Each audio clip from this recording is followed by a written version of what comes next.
Agent Power Huddle is a daily jumpstart, giving you all the tools you need to create an amazing real estate career.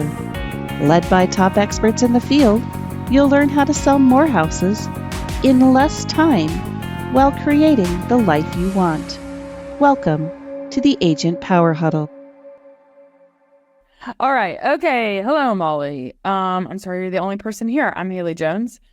I'm going to dive in, share my screen, and hopefully we have some more people coming in. I don't know.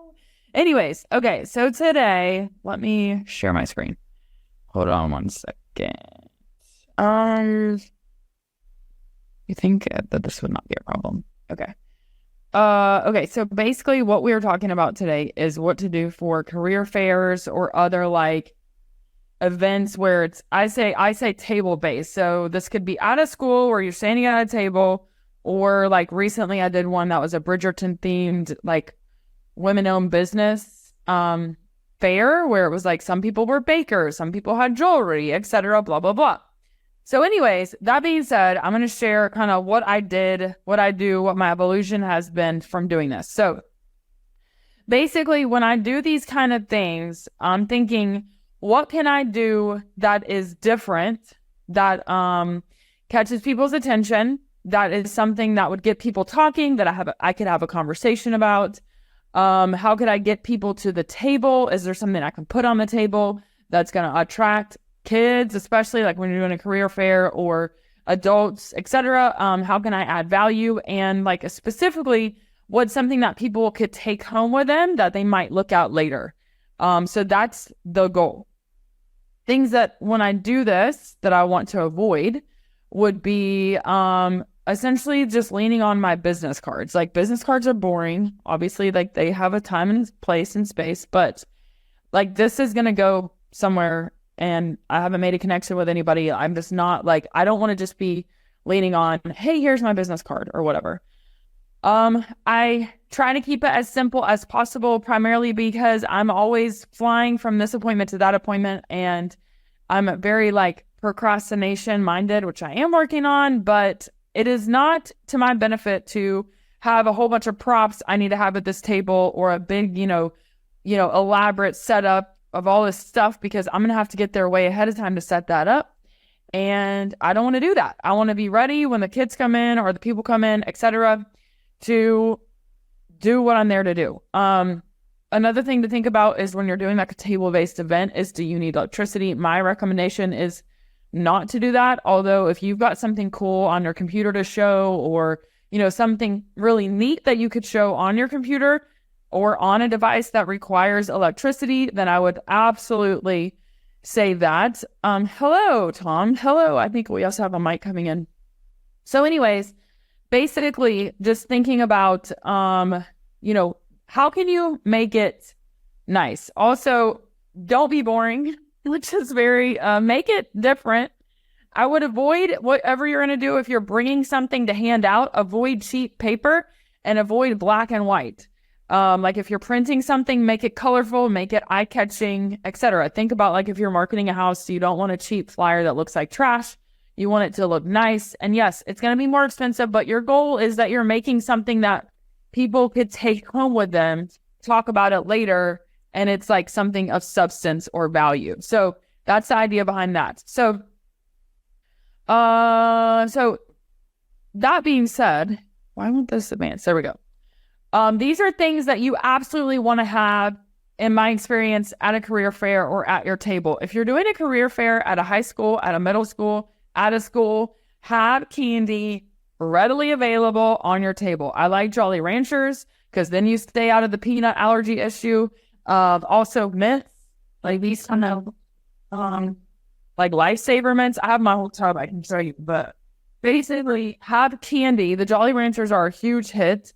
So that's my suggestion, because that's one pull that's going to get kids there. Another thing that I did once is have a dollhouse that was like sitting on my table for the purposes, like it's a toy and it's eye-catching, and there was like, oh, there's a playhouse on that table, like what's over there? So I just happened, that was literally my dollhouse when I was growing up, and I went to my mom's house and got it and just plopped it on the table. And that's where I say that was too much effort because there were dollhouse parts flying out of the dollhouse as I was walking into the school. So I nixed the dollhouse. But if you can have something that could easily be moved where you didn't have like fake couches, teeny miniature dogs and stuff flying out of a dollhouse, then have that. Stickers, kids love stickers, period, at any age. And have the smelly ones, have glitter ones, have little smiley faces. If they need a sticker to show that they came to your table, let them pick the sticker. Hand them the whole sheet and tell them to pick what they want. Also, things that they can write with. A lot of students, maybe they left a pen somewhere else or whatever. I would not do a pencil. I do not do pencils. I do like a nice pen. If you have branded pens, I would bring those. Markers, they love markers. They never get to write with a marker because most people are like, you need to have a pencil. So if you have something that they don't normally write with, then bring that. And then also, are there details about the event you can use, which I'm going to show you what I'm talking about. So if you're not going in blind, how can you kind of leverage that to what you are bringing to the school or to the, fair or whatever it is. And then also have a tablecloth, just something to think about. And then the last event I'm going to talk about, they were not providing tables. I did not realize this. So all my stuff was sitting on the ground and that was literally mortifying and I almost left. But so just find out if you need a table. Usually at schools, they're going to provide you a table. But if it's more of like a corporate event or a business fair type thing, you want to make sure they're going to have a table for you. So just kind of keep that in mind, that you may need a table, may need to bring your own table, but tablecloth is a nice touch or something cool on the table. And actually, I think curtains do a better job than a tablecloth because you can get like a cool pattern or whatever. So that's just a side note on that. Okay. So here's example number one. Example number one is I was asked if I want to do a career fair. I always say yes to this stuff. I always say yes, period.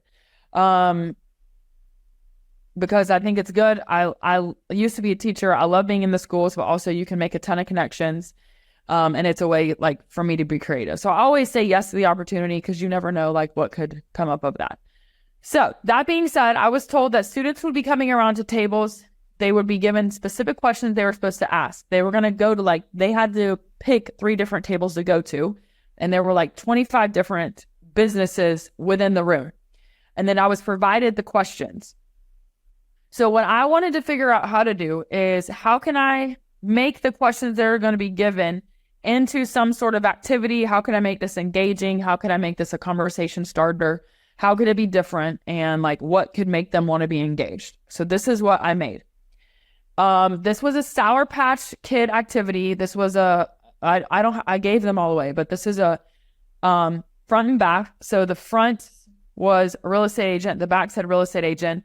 The stuff that you see the stuff that you see over here, those were questions they were going to be asked. So for example, this is literally like a fill in the blank, 90 hours of coursework, pass state exam, pass the national exam. So is that education? Is that an average agent? And this one I can't read because this is in my way. Or musts. So basically, they had to say which one they thought was education. So obviously 90 hours of coursework is to deal with education. So we had this conversation. But the thing that actually got them there was I had a whole bunch of Sour Patch Kids. And the reason why I did Sour Patch Kids was because I had done something for teachers where I had given Sour Patch Kids away and I ordered like hundreds of personal packs too many. So I had all these Sour Patch Kids. So I was like, okay, how can I reuse this and get these Sour Patch Kids out of my house? So what I did is make an activity. And so the activity was basically like per Sour Patch Kids, you're saying like, what characteristic is this? So like I would hand them out and just say, okay, so let's talk about being a real estate agent. Let's look at these different like characteristics. So I would have them tell me what the characteristic was. So I'd be like, no matter what happens, I'm reading the orange one, I make the best of things. And so that's a characteristic in my mind of a real estate agent. So I would tell them like, what is that characteristic? And they might say positivity. They might say resilience. Whatever they say, it doesn't matter. They're going to look at you for a second and be like, are you really wanting me to answer this question? And then you might have to prompt them and you might be like, well, is that a bad attitude? And they're like, no, that's not a bad attitude. That's this, right? So this kind of had a whole conversation. This was a really cool activity. Again, it was tied to the candy. So once they did this activity with me, then they got a pack of Sour Patch Kids. And these were high school sophomores for the most part. And so this went over really well, although this wasn't really something that, like, they took this with them, but not necessarily a value add for parents. Because then I started thinking, well, when I do more of this stuff, how can I value add for like a parent? If they took this home, like this doesn't have my face on it, obviously has my leaks and stuff, but what could I add value? What could I do to add value? Okay, so then next up, I started thinking more, so that's more of like an activity if I knew what they were doing. The next example is just a general career fair where people are going to be coming around. So I thought, okay, how can I make this engaging? What could be fun? And then also, how could I add value? So they didn't have like specific questions that I knew about at the time that they were going to have to ask people. So I kind of made my own thing. And then I wanted it to be something that was a conversation starter, something that was really different and creative, and something that they would take home and possibly their parents would look at. So what I came up with was, we are going to build our ultimate dream house. So instead of doing things like we see now, like a gourmet kitchen or an outdoor fireplace or whatever, I went to ChatGTP and I asked ChatGTP, what would a middle schooler say is in like their dream house? Okay. So this was the front, which is primarily for the students. So people would walk past my table and I'd be like, hey, let's build a dream house. And I would tell them they need to circle 3 things. So that's strategic. Circle 3 things because they're physically writing on this piece of paper. And I told them to circle it. I provided them with something if they needed. Then asked them to compare with their friends. If someone had like everyone chose secret hideout. So we talked about why people were choosing a secret hideout. Some people chose customizable room color. We talked about, well, like, what would the main colors be and that kind of thing, and why that would be better than just painting it a fun color in general. So we had a conversation around this. And then on the back of this postcard, so this was like a nice full color printed 5x7 card. On the back of it, I had market information specifically about that school zone. Now, I know that data there's human entry error. Specifically, if I talk about my MLS, I know that some agents don't enter in the school zoning for their listing for various reasons. I know that. However, we're thinking of this as a sample size. So I pulled active, I pulled closed, and then I pulled for this specific school, the zip code, because it made sense to do so, because it's such a large zip code, it's pretty rural. Another one that I did, this is a different school. I did a little bit different. This is more of a very, very, what's the word I'm looking for? Well-loved. People want to be in this area. The schools are just considered like the best in Knoxville, which is where I work. So what I did here is, instead of doing the zip code, I did the high schools that this middle school fed to. So it was a middle school. It feeds to 3 different high schools. So what I did is pull data at the high level for down here, because obviously parents want to know, like, how does their pricing compare to, in general, active versus closed, but also how does it compare to a broader view. But I didn't want to be so broad that I did the entire county, because we've got like 34 zip codes. I mean, it's huge. So I didn't want to do that. I wanted it to be very specific to what these people would be interested in. So the hope was that these kids were going to take this home. I would tell them, like, go put this on their refrigerator, or what do you think your mom would say? Ask your mom about it later, blah, blah, blah, like prompting them. If they ever did it, I don't know, right? But the whole goal is, like, the intention behind it was, this is a fun activity. It gets them to think, but also, this is something that on the back of it might catch their parents' eye. And then my information is there. So that was that. For that one, again, I used ChatGTP.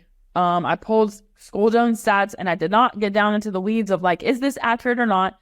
We're pulling a sample. We know there's going to be human error because humans are entering the data, right? That's fine. We let that go. We try to provide as much value as possible. And then again, I tailored the data that I used based on whichever school it was. If it made sense for it to be the whole zip code, I did that. If it made sense for it to be just the feeder pattern high schools, this would be the same if I had done a high school. Then I would have probably done the high school, and then maybe their top competitor. right? Because like whoever their top competitor is, you're like, am I better? Are my houses more expensive? Like, or whatever. And then again, I had them printed in color on nice paper, cardstock, thick, weighted, nice paper. That could be written on. So these were not high gloss. Like I wanted them to write on it. I didn't want it to be something where if they wrote on it, it was rubbing off. Like I wanted it to be something that they could write on. So that was middle school. And then I also did another high school, but this high school has very specific activity they call the game of life simulation. And what happens is they've got tables all throughout the gym. They have a student loan table. They have a health insurance table. They have a childcare table. They have an loan, like car payment table. They've got, every basic, they had pet care. They had every table you can imagine for how much it costs to live as an adult. And before they come into the gym, each student is randomly assigned a career and a salary amount. So then based on that career and their salary, career for the purposes of like education, because some of them were pilots and some of them were like own their own business as like mowing lawns, right? So one of those requires a lot more education than the other, and that goes into the debt situation. So anyway, that's why there was a career, and then also they were provided a salary. So with that given salary, they had to figure out what they could afford, monthly payment, etc. So I was the real estate table. And so again, my goal was, how do I make this an activity? Can I make something that they would take home with them later? Can I make something that feels like it's theirs to look at later, but also that their parents would pick up and flip through? So what I created is what's called a house hunting catalog, which is this right here. This is a sample from when I printed, but basically it was a little booklet. And so they would come to the table and I would talk to them and I would say like, they didn't have a ton of time. So like on here, these were home buying questions. So I was like, when you have more time, go home and answer these questions. For now, let's find you a house. And so what I did is I did a sample of like different monthly payments. Some of them were for sale, some of them were for rent. And then I had details like no laundry here, no pets allowed on this one, or like how much was the, like if they were doing a rent, what would their deposit be, etc. So I went through this. They would go through and pick their house on their little sheet from the school. They would put what their monthly payment was. When I do this again, I will do it a little bit differently where I'm going to have it. Well, first of all, they thought that they needed a 30 or 50-year option, which some of the kiddos got that. But I think to simplify it, I would just do one straight monthly payment. But anyways, just some ways to improve it, but that's not the point. But anyhow, that being said, again, on the back, what you're seeing here on the back was again, market stats for that area. So it was the high school, active and closed, the town itself, the town next door, and then the entire county. So this one is a good example where we have an area called Maryville, we have an area called Alcoa, and like at the high school level, they are bitter rivals. Okay, so I knew that if I put Maryville on here and I put Alcoa on here, some of the parents are going to look at this and be like, who's more expensive? Whatever. Who sells faster? So while Maryville is more expensive, Alcoa is moving faster. So anyways, all that to say, that is what kind of this is that I created. And then the last one, I didn't finish the slide, was I kind of mentioned this. I did an event where it would kind of be going to a like a bridal show or any kind of show where there's going to be a whole bunch of different businesses. You're highlighting your business. How can you serve them? Well, again, in real estate, it's like, oh, here's my business card. It's like, no, how could I do something that was on theme, that could be taken away, that was totally different, and that could provoke a conversation hopefully later. So this specific event was Bridgerton themed. So what I created was what I called Ladies Selling Town's real estate papers. So if you don't know what Bridgerton is, then you're like, what are you even talking about? But there's the main narrator in the show is called Lady, what's her name? Lady Whistledown. Like she's a gossiper, but she's called Lady Whistledown, and she gives these papers or gossip papers. So I did Lady Selling Town's real estate papers, and then I talk a little bit about the market, And then inside, I have market stats for the area. And then what I did is a personality test. Again, I leaned on ChatGPT and I was like, what kind of personality, give me a personality quiz for a Bridgerton, give me a Bridgerton themed, what's your home type based on your personality, basically. So what I did is use that to help me make a quiz that would basically, as people answer the questions, then it would tell them like, oh, if you answered mostly A's, then you are an elegant manner. If you answered mostly B's, you're a villa. So it was all these different things that were on the back. So that's what I did for that. And again, the whole goal was for this to start a conversation, for this people to take this with them, to provide some market information. But yeah, and also be on theme without being like, here's my business card. So that's kind of the whole idea behind all of this stuff. And then I will just say some other final notes when you're thinking about this is, meet the people at table to table, give them what you have, tell them, talk to them about it, tell them about like on the ChatGPT ones, the kids, they were answering like the funniest things. And so like I was talking to the other tables and the other business owners, like they all loved a secret hideout or whatever. Like, what's up with that? Whatever. Leave the leftovers. So specifically at a school, they love activities. So leave the activities, say, and I didn't intentionally actually overprint anything, but I ended up with a lot of extras. So I would leave them. And then those got used in marketing classes at one of the schools. They got used in business classes, so that's super helpful. And then I always just like also send a thank you note to the coordinator, whoever my contact was. And I've put like either a Starbucks gift card or we have a really nice chocolate shop. So I put like a chocolate shop gift card there. So anyways, that is a very long-winded explanation of what you could do for career fairs at schools, or if you are doing some event where you're going to be at a table, how do you do something that's not just like, I'm a real estate agent in Knoxville, Tennessee. My name's Haley. You know what I mean? Like, how do you make it fun and different and something that they can take away, but that also provides value? So I know that we have very few people on here, Mike and Tom. Do you guys have any questions, thoughts, other ideas that come to mind?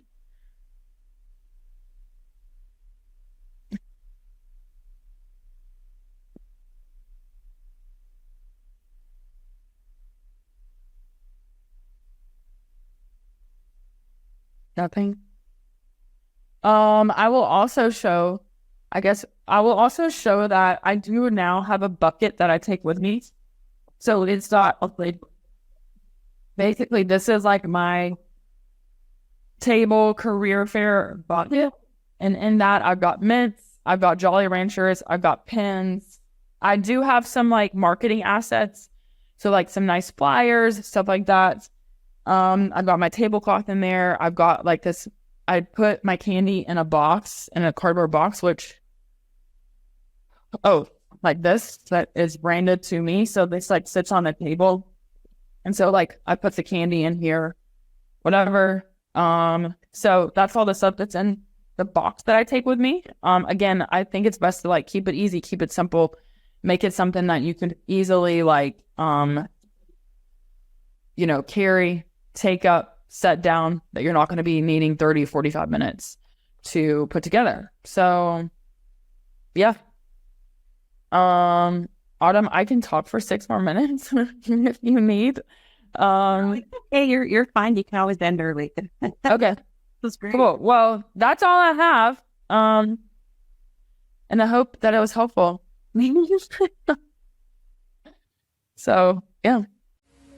If you'd like more information or to get connected to the Agent Power Huddle, join our free Facebook group. This call was designed for the agents in our EXP organization, but open to any agent from any brokerage. If you're a guest and you're interested in learning more about EXP or our specific resources within the Agent Collective, reach out to the person who invited you to this call to get more info. Produced by the Agent Collective Media Network.